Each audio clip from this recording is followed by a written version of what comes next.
erased. The vanishing that no one wanted to talk about the morning after the man from Taured vanished, the tone inside Tokyo's immigration office changed. What was once an odd bureaucratic headache turned into something deeper, darker, not just a mystery, a liability.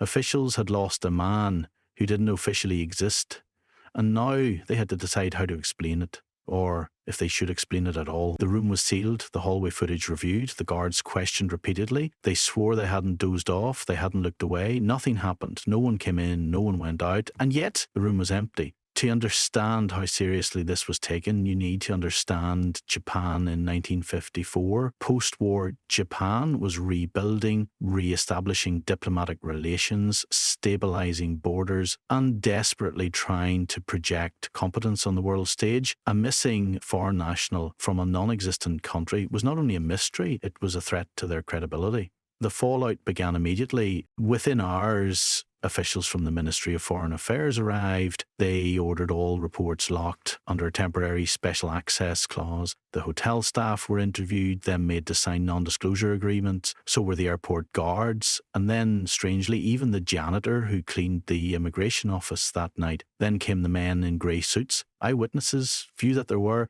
spoke of a small team of non-Japanese officials arriving by unmarked car, possibly American, possibly British. They never gave names. They entered the immigration building, took copies of the man's documentation, reviewed surveillance tapes, and left. By the next day, the original immigration files were gone. Photocopies scrubbed clean of identifying marks replaced them. That was when the first officer involved in the interrogation resigned. No press statement, no farewell. He simply left Tokyo and moved to a coastal village, never speaking publicly again. Another officer was quietly transferred to customs control at a rural port. He later claimed in a drunken conversation that he'd seen something that made him question maps. Still, rumours persisted. Some said the man hadn't vanished at all, that he had been taken, that governments were interested in him or afraid of what he represented. The hotel security manager later confessed to a journalist that he had been ordered to erase sections of the security logs. Not everything you saw that night got recorded, he said. Some of it we weren't allowed to keep. But perhaps most unnerving of all were the stories that began surfacing months later. Reports of similar encounters across other cities. A woman in Geneva with a passport from Verona, a teenage boy in Argentina who claimed to be from Veriva, a place he insisted existed in Central Asia. A businessman in Cairo with currency no one recognised, speaking flawless Arabic but unable to identify the Egyptian flag. These incidents shared striking similarities with the Taured case, and in nearly every one the individual disappeared within 24 hours. By 1956, the term interdimensional traveller began appearing in fringe publications. The CIA and MI6 were rumoured to have compiled secret reports on type T cases, T for temporal or Taured, depending on who you asked, and then silence. Officially, the man from Taured was written off as a hoax or a case of mistaken identity. Unofficially, those who'd been involved were told to forget it. The event faded into urban legend, swallowed by time and bureaucracy. But decades later, the incident re-emerged on early internet forums and then in books, podcasts, and documentaries. In the age of information, no mystery stays buried forever. One key figure, a former Japanese customs official in his 80s, broke silence in a 1997 interview. We were told to forget, but you never forget something like that. He wasn't lying, he knew things no one could have faked. And when he disappeared, I knew one thing: he didn't just leave, he went home. Taured Earth? Time travel or government experiment? Every unsolved mystery attracts speculation, but few ignite the imagination quite like the case of the man from Taured. His story doesn't just challenge our understanding of geography, it suggests our reality may not be singular.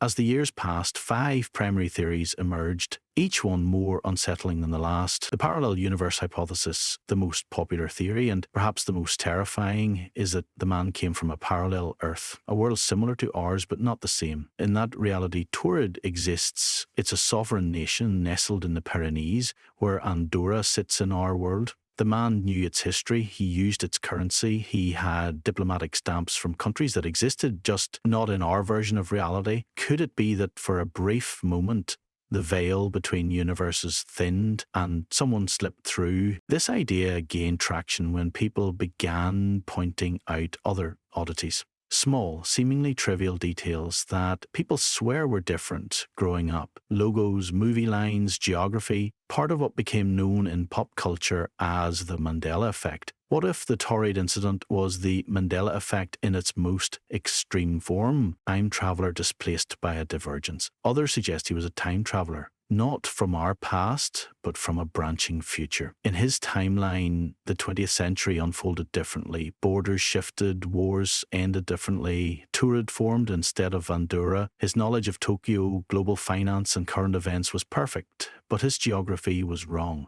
Supporters of this theory believe the man entered our timeline by mistake, perhaps through a glitch in physics or even by design, a secret experiment gone wrong. And once he realised it, he wrote that eerie note, "I am going back now."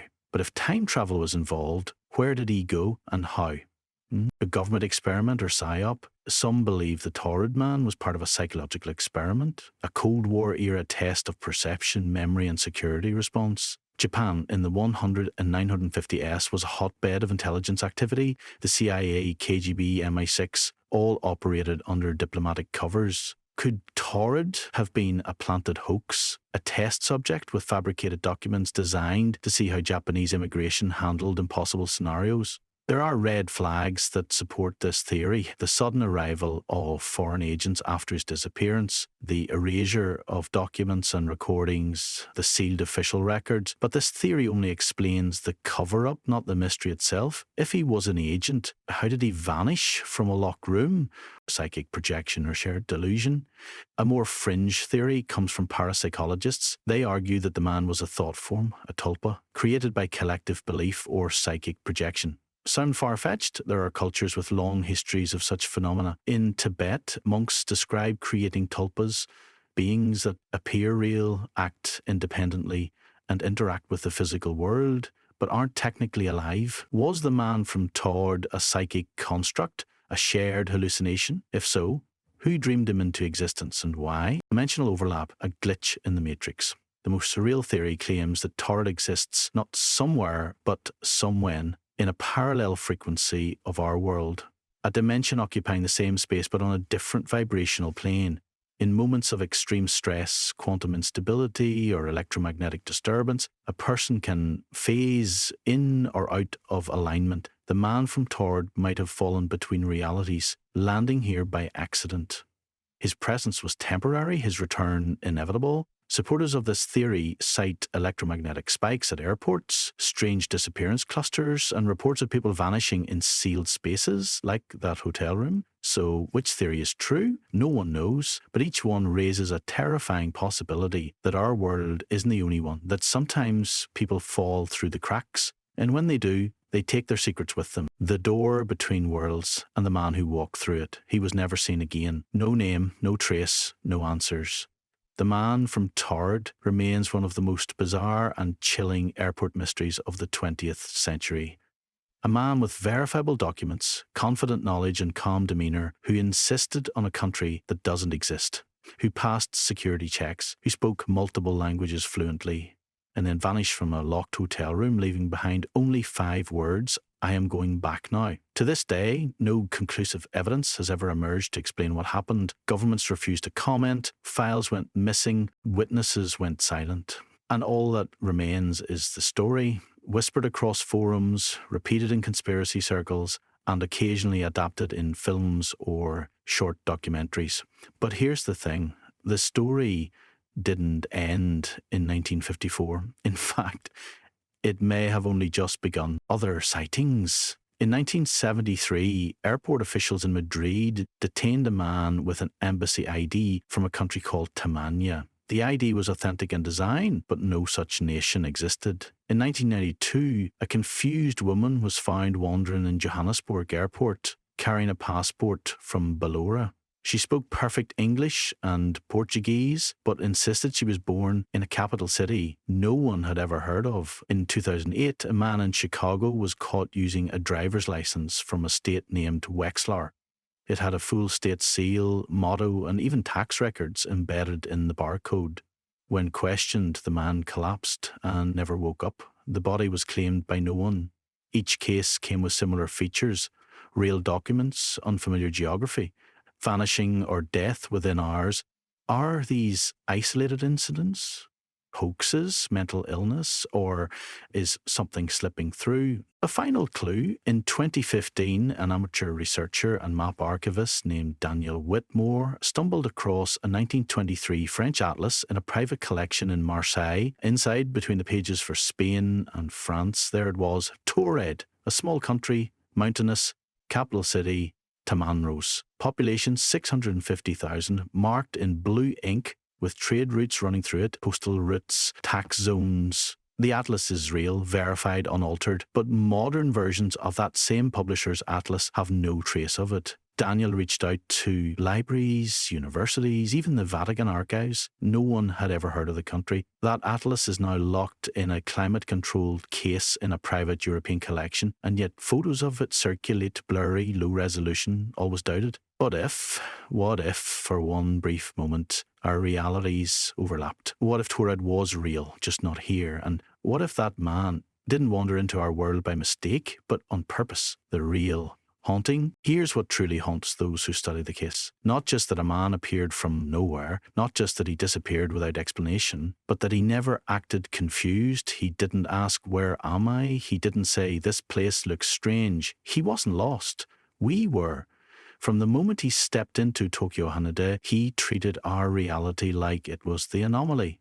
And maybe he was right. Maybe we are the ones trapped in a limited version of the world. Maybe occasionally the cracks widen, and when they do, someone walks through. Maybe they're just passing by. Maybe they're here to observe. Maybe they're searching for a way back. Have you ever had a moment where the map looked different? Where something familiar seemed wrong? A memory, a name, a skyline? Have you ever felt like you were in the wrong version of the world? If so, maybe you've seen the edge of the veil too, and if that's true, you might not be as alone as you think. If you found this story chilling, disturbing, or just deeply curious, subscribe for more deep dives into the world's strangest unsolved mysteries. And the next time you're at an airport and you see someone with an unfamiliar passport, look twice, because they might not be lost, they might just be from somewhere else.